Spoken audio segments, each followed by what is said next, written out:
pag-usapan muna po natin, syempre, una, yung income. Gusto niyo po ba pag-usapan kung paano kumita? Yes! Yes, coach. Okay. Sabi nga po natin, ano ho, ang pagkita pala, dalawang source of income yan. No? Pwede tayong pumasok sa linear income, pwede rin naman tayong magkaroon ng multiple source of income. Sa linear income, ito po yung belong dito, yung employment, nandyan din po yung OFW or yung mga skilled worker natin. Tapos, meron naman source of income, nandyan po yung business, at the same time, yung tinatawag nating investment. Okay? Ngayon, kung titignan po natin maigi, meron tayong fourth quadrant. Kung titignan po natin yung left side, nandito po yung employment tsaka yung self-employed. Ano ho? Dito po sa left side. Dito naman po sa right side, makikita nyo naman po, nandyan naman po yung business at the same time yung investment o yung tinatawag nating passive income. Okay? Kung titignan po natin, pagka tayo po ay nasa employment, nandiyan po ang source of income po natin, majority, 100% times 1 is equal to income po yan. Lumalabas dyan, yung source of income natin nanggagaling po sa employment. So, binabayaran po tayo according po sa oras na binibigay natin. So, kung ikaw yung kumikita ngayon ng minimum or above minimum, binabayaran tayo per ora. Okay? Kaya minsan, ang ginagawa natin diskarte dyan, yung overtime, para at least mas madagdagan yung income natin. Dito naman po sa kabila, time and skills, no? Binabayaran tayo according sa skills natin. Lalo na pag ang doktora, pag nag-check-up, magkano po check-up ngayon? Minsan 500, 600, tama po? Kaya lang, ang hirap naman mag-check-up siguro ng 100, 200, isang araw, ano ho? So, kung ganun katindi yung pila, no ho? At grabe naman siguro, ganun ka rin kagaling na doktor para pumila sa yung ganun kadaming pasyente. So, dito sa right side naman, ito po yung negosyo. Actually, sa negosyo pala, 1 times 100. So, meaning to say, yung 1% na effort mo, nagagawa ng iba. Okay? Nagagawa ng iba. Ibig sabihin, nakakapagparami tayo. So, dito naman sa passive income or investment, money works for you. Okay? Halimbawa, nagpatayo ka ng apartment mo. So, meaning to say, di mo na kailangan bantayan yan, pati yung nakatira, di ba? Kumbaga, abang ka na lang lagi dyan sa rental. Okay? So, kung titignan po nating maigi, sino po ba yung mga nandito? Meron po ba mga empleyado rito? Tapos nga po kamay, yung mga bago ko pong nakilala. Yan, mga empleyado, yan, nagsisipag yan. Halos kulang na lang yung 24 oras, gawing 25 oras o 28 oras. Tayo po ang pumipili, no? Lahat po tayo may choice kung ano yung gusto natin. Linear income, ito po yung traditional job that trades time for money. And yung residual po, build your own organization of independent business builders. So dito kasi, ang kagandahan po, ikaw mismo yung nagbi-build ng organization mo. Ibig sabihin, namumultiply mo yung sarili mo. Be compensated for what you sell, your team efforts. No ho? So kagandahan po sa linear, no ho, ito ho, income grows linear. So, kumbaga, aasa ka talaga sa income mo sa oras na binibigay mo. Unlike po sa residual, kung titignan po natin yung comparison niya, incomes grows exponential. Sino po ba yung gusto ng nag-exponential yung growth, yung income niya, di ba? Lahat naman po. Okay? So, income is top if you become disabled. No? Yung po yung hirapan, ano? Pagka tayo po ay nasa linear income, pagka na-disable tayo, syempre, no work, no pay. Tama po? Agree? I agree. Agree, no? Unlike dito po, kumbaga, continuous po yung income natin eh. Dire-diretso po to eh. Kumbaga, continue independently, no? And then yung number 3 po natin, victim of income chasing. No? Kung minsan, nagiging biktima na tayo nito eh. Kumbaga, hindi na tayo makaalis. Hindi na natin makagawa ng iba kasi tayo mismo, kumbaga kung hindi tayo papasok, wala tayong income talaga. Alright? Unlike po dito, sa residual, master of wealth creation. Tayo po ang gagawa ng wealth po natin. Kumbaga, sabi nga po ni James Lee Valentine, work hard on your job, you make a living. Work hard on yourself and you make a fortune. No? And then, person in financially dependent on a job. Kumbaga sa atin talagang, lalo na pag umiedad ka ng 40, 50, halos ayaw mo mawala ng trabaho kasi lumalabas yung pagiging financial dependent mo nasa trabaho talaga. And number 4, ito maganda po dito, meron tayong tinatawag na financial independence. Kumbaga nagiging independence po tayo sa income kasi pwede po tayong magkaroon ng maraming source of income once na tayo ay nasa residual ang pinanggagalingan ng income natin. Not enough time to enjoy the income. No ho? Kumbaga, totoo naman na minsan talagang 2 araw, 3 araw lang natin na i-enjoy yung sweldo. Kasi yung iba, pinambabayad na ng utang natin. Ano po? Unlike dito po, income continues to be created. No? Or time freedom is yours to enjoy. No? The income stops din po. No? Tumitigil din. So sa linear, ang laban po kasi natin dito, hard work. Kailangan natin ng sipag, tiyaga. At sipag po talaga ang babayaran. Bakit po? Yung presence natin eh. Kasi sabi nga natin, kung hindi ka papasok, wala tayong income. Totoo po ba yon? Yan, agree na lang po yung mga nasa camera po. Huwag niyo po ako masyadong titigan. Medyo nako-conscious po ako. Yan, joke lang. Alright. So, employees, no? Halimbawa, ito po ay isa-sample ko sa akin, no? Actually, pagka-graduate ko pa lang po ng high school, bago po ako mag-college, sinubukan ko na rin po maging empleyado. Naging casual po ako ng isang department store. Dito po sa Evergotesco, nagsimula sa Grand Central. Inilipat naman po ako sa Evergotesco Commonwealth. So naranasan ko po pumasok alas 9 ng umaga hanggang alas 6. Ano ho? So ang trabaho po pala is 9 hours, hindi 8 hours. Kasi yung 1 oras po doon, break time po natin. Kaya sa akin, kinukompute ko rin po pati yung paggising ko. Kasi sa Manila po, sa tindi ng traffic, ang lapit lang ng pupuntahan mo, pero mas matindi yung traffic. Kaya pag alas 9 po pasok ko, gumigising ako ng alas 7. Pag alas 5 uwi, 7 na rin po ako nakaka-uwi. So additional 2 hours po yun. So kung kukumputin po natin, yung 9 hours na tinrabaho ko plus yung traveling time ko, lumalabas po. Nakakonsumo na po ako ng 13 hours eh. Plus yung 8 hours po na kailangan ko matulog, lumalabas, 21 hours na po yung nakonsume ko. Ang good news po nito, sa isang tao po, meron lang po tayong 24 hours a day. So meaning, ang natitira na lang pong oras sa akin, 3 oras. So yung 3 oras po na natitira sa akin na araw-araw, so parang napakabigat na po na maghanap pa ng sideline o madagdagan pa yung income. Tama? Kasi kumbaga, kulang na po yung oras talaga. Unlike po yung smart worker natin o you work smart, so leverage your time to your group eh. Pwedeng magbigay ka ng 1 oras pagka ikaw ay nakapag-leverage, pag nasa residual ka. Tapos may mga tao ka na magbibigay din ng 1 oras, lumalabas ipagpalagay natin, ikaw na nagbigay na 1 oras dahil pumasok ka sa smart work o nag-leverage ka times 100, kaya mo pala magbigay ng 100 hours sa loob ng 1 araw. Unlike kung mag-isa ka lang, hindi ka nagle-leverage, nasa linear ka, pero limited ka sa 24 hours a day. Tama? Ano po ba talaga yung choice natin? No? Ano po ba yung gusto natin talagang piliin?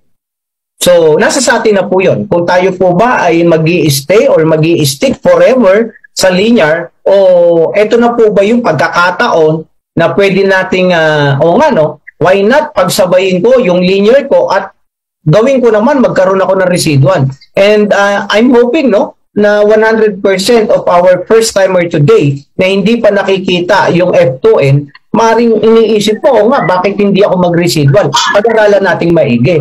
So, ito po, nagkaroon po tayo ng basic computation according po, malinaw ako sa inyo? Am I clear? Yes po. Yes po. Yes, Coach. Yes, Coach. Yes po.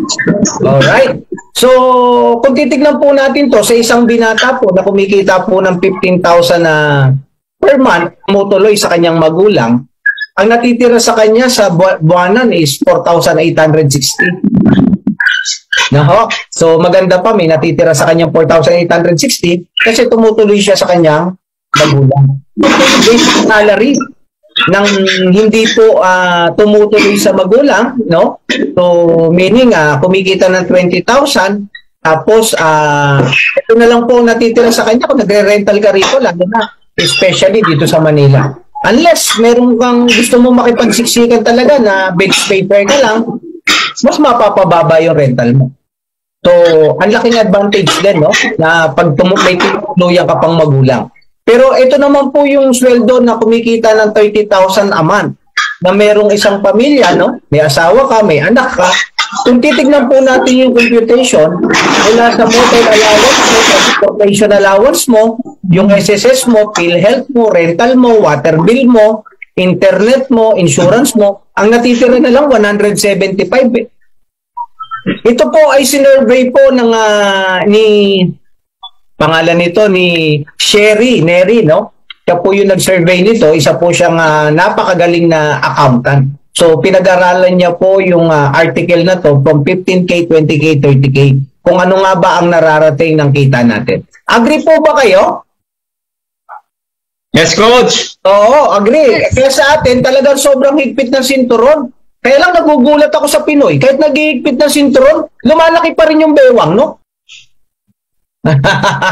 Joke lang, ano? Yan. So kung titignan natin maigi, ito po no, as of March 2023. So ito po ay updated. Kaya kung titignan po natin, ang working age na ngayon from 15 years old to 64 years old na. Kasi mga 15 anyos pa lang nagtatrabaho na ngayon. Ganun na po katindi ngayon. Okay? So ang maganda po nito, employment rate natin talaga, yung registered na talagang empleyado po, nasa 48.5 million. And ang unemployment po is 2.5 million, dumadami. Kaya dumadami po yung IT natin. Alam niyo po yung IT? Yung mga intellectual tambay, yung nakapagtapos tapos hindi makahanap ng trabaho. Pati po ang mga OFW ngayon, lumalabas po mga OFW po natin. Imagine, no, ilan po sila? 2.3 million. Mas marami po yung babae ng 100,000 compared po sa mga kalalakihan. Kasi syempre, yung iba gusto nila ng ibang bansa na lang. Okay? So, welcome to reality, no? Kung titignan po natin talaga sa linear income, o especially, no, kung ikaw yung empleyado ngayon, hindi 55% survival income. Eh. Karamihan po ng empleyado ngayon, survival income. Kaya pag kami na hospital, hindi alam kung saan kukuha ng pang-hospital, pambili ng gamot. Tama? Kaya kapag nilagdat, tubig na mainit o tubig na malamig, tapal sa loo. Okay? O kaya yelo. Alright? So 14.9% lang po yung contented. Maring nga nasa middle class to. Maganda ang sweldo, maring nag-average to ng 30 to 50,000. Okay? Pero yung kumikita po talaga ng mga successful na nag-average na 100,000, 200,000, o kalahating milyong pasweldo, only 0.1% po ang successful. Ayun lang po yung successful rate natin. So, the best nito, no? According to Social Security System, 45% are dependent on relatives. Lahat pala ng mga tumanda o yung mga tipong nag-retire at age of 65. After their retirement, lumabas yung iba dependent na sa relatives. No? 30% dependent sa charity.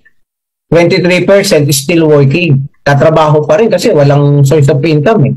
Okay? 2% lang po yung financially independent.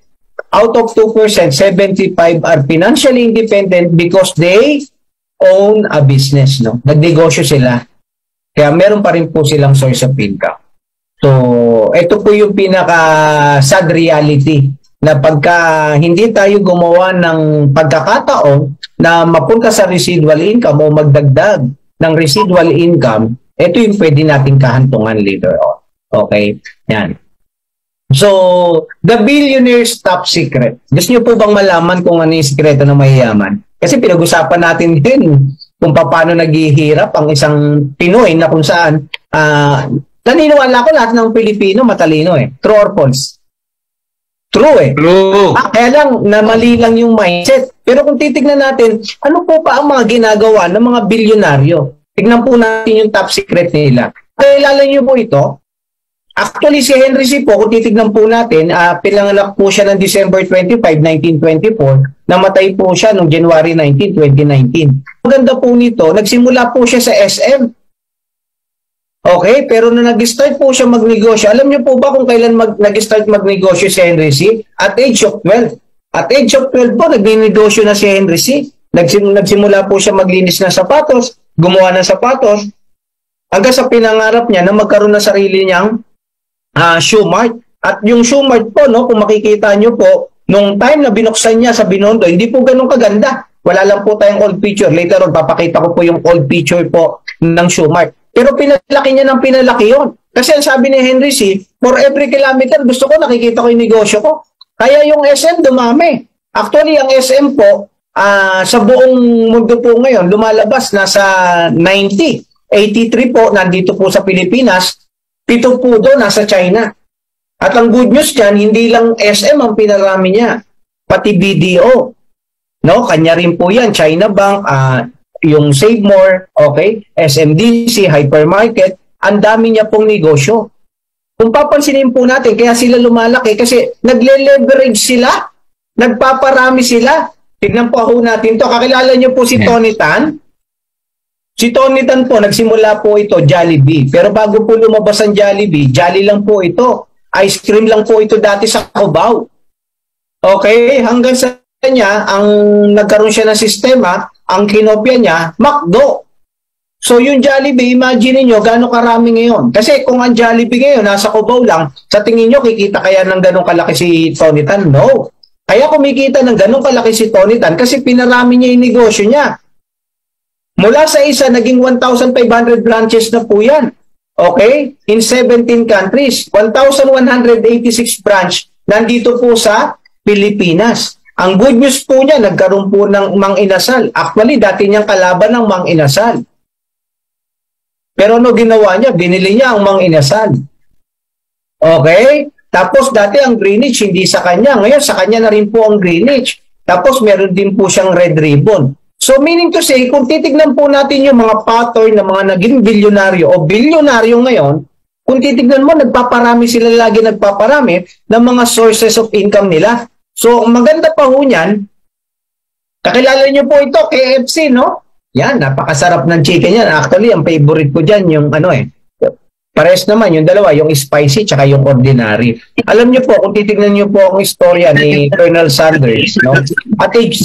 At age of 6 pa lang, marunong na siya magluto. Kasi yung tatay niya, nag-pass away at age of 6. Kaya bilang isang panganay na kapatid, kailangan niyang tulungan yung magulang niya.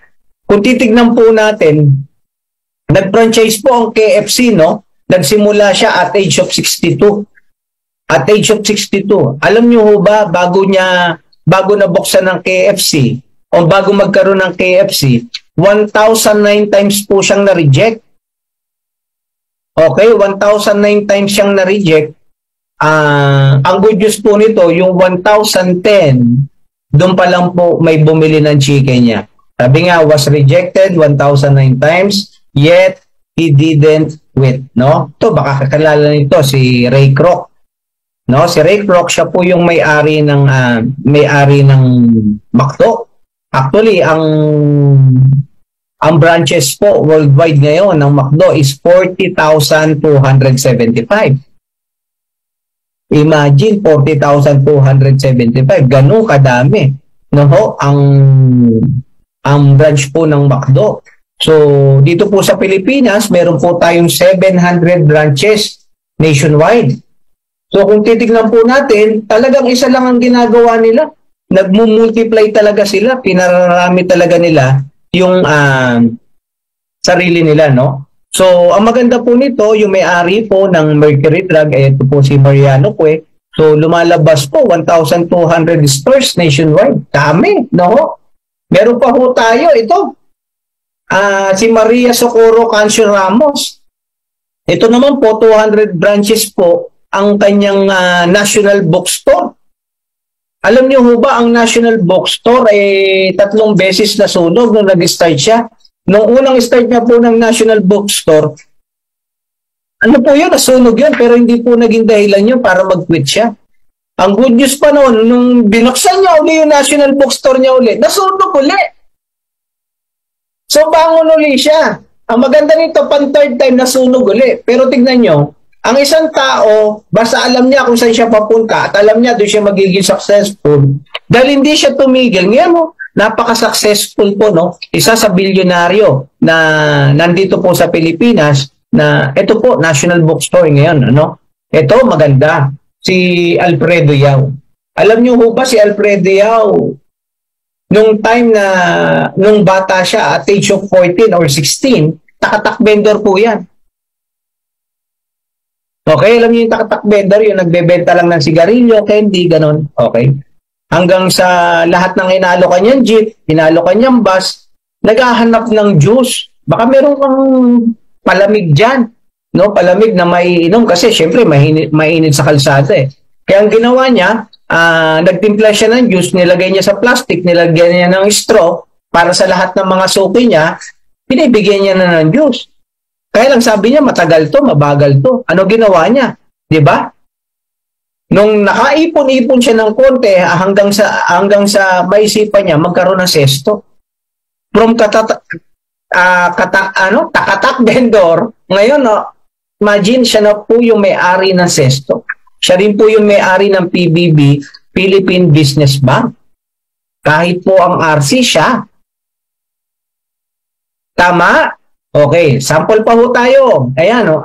Jose Magsaysay Jr., no? Siya po yung potato corner ngayon. Imagine ilang branches po siya. 1,100 stores. Kasi kung ikaw yung may negosyo, isa lang, sa tingin mo, kikita ka ng ganong kalaki. No. Ano ginagawa nila? Nagle-leverage po sila. Okay, kaya ngayon po, actually, ang asset po nito, umaabot po sa 1 billion mahigit. No? Dahil lang sa French fries. Okay? Ito naman po, si Lucio Tan. Si Lucio Tan, sa kanya po yung Fortune Tobacco, Philippine Airlines, PNB, UE, at marami pa hong iba. Even yung Eton Centris, kanya po yan. Alam nyo ho ba, at age of 14, tagapulot lang po siya ng pako, tornilyo sa China. Okay? Yun lang yung ginagawa niya. Pero try to imagine, nung napunta po siya sa Pilipinas, hindi po siya nagpunta rito para magtrabaho. Kundi nagpunta po siya rito para magnegosyo. Kaya kung papansinin po natin, lahat po, no? Lahat po ng mga kumikita ngayon dito sa Pilipinas, sila po yung nagninegosyo, no? Even yung magkakapatid na Clarita, Doris, and Lilin, no? Sila po yung may-ari ng Goldilocks. Ang store po nila, nasa 900 stores na. No? So, question. What is the billionaire's top secret? Simple lang, no? They apply the law of leverage. Kasi ang law of leverage pala, ito yung batas ng pagpaparami. At yung batas ng pagpaparami na yun yung batas ng pagpapayaman. Na sa mga first timer, I hope na wag po kayong ma-offend sa itatanong ko, no? Diyan po ba o kung ano man po yung sitwasyon na meron po tayo ngayon? Okay? Tayo po ba sa ginagawa natin ngayon, kaya mo bang magparami dyan? Halimbawa, kung teacher ka, kaya mo magparami? Hindi, di ba? Yung may-ari ng eskwelahan, kikita, magpaparami siya. Kasi sa bawat teacher, kumikita siya. Pero bilang isang teacher, hindi. Sa isang regular na empleyado, hindi ka rin pwede makapagparami. Tama? Kung papansinin mo naman sa linear income, halimbawa, manager ka, may mga tao ka. Tumataas yung sweldo mo kasi mas marami kang taong hinahawakan. Tama? Pero hindi ka dumadami kasi nasa linear ka pa rin eh. Kung titignan po natin, kung gusto naman natin, halimbawa, gusto natin magkaroon ng Jollibee, gusto natin magkaroon ng McDo, kaya lang ang mahal eh. Ang Jollibee, 35 million bago ka makapagtayo. Okay, ang McDo, imagine, 45 to 65 million. Kasi kasama po yung establishment dyan. No? Tapos yung capital pa ho, no? Napakalaki po talaga. So, actually, ang ginagawa po ng karamihan, yan po sila, no? Nagpa-franchise po sila. Kaya lang sa akin, ang pagpa-franchise po kasi, hindi basta-basta at hindi birong pera ang bibitawan natin. Okay? Ngayon, pag nag-franchise ka, ang dumadami yung may-ari. Ikaw, ang binayaran mo lang doon yung system. Okay? So, kung gusto mo dumami yung Jollibee mo, kailangan mag-franchise ka ng 3 Jollibee. Tama? Eh kung 70 million bawat isa to, 210 million yung ilalabas natin. So, para sa atin na nagsisimula at wala pang ganong kalaking pera, lumalabas yan, too good to be true yan. Tama, kumbaga kasi ang laki. Napakalaking puhunan masyado. Ito ho maganda.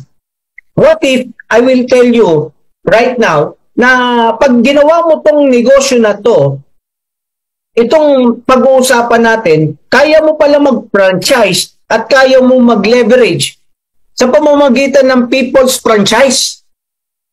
No ho? Paano tayo magkakaroon ng people's franchise? Sabi nga, dito sa F2N, it's not about selling product. No? It is about building business. Kaya once you join, at yung mga tao nag-invite sa'yo, actually, pasalamatan mo yung tao nag-invite sa'yo ngayon. Kasi kasama ka niya sa binibuild ng business. And later on, magbibuild ka na rin ng sarili mo. Sabi nga, it is about building a business through sharing the goodness of the products and the business opportunity to people through leveraging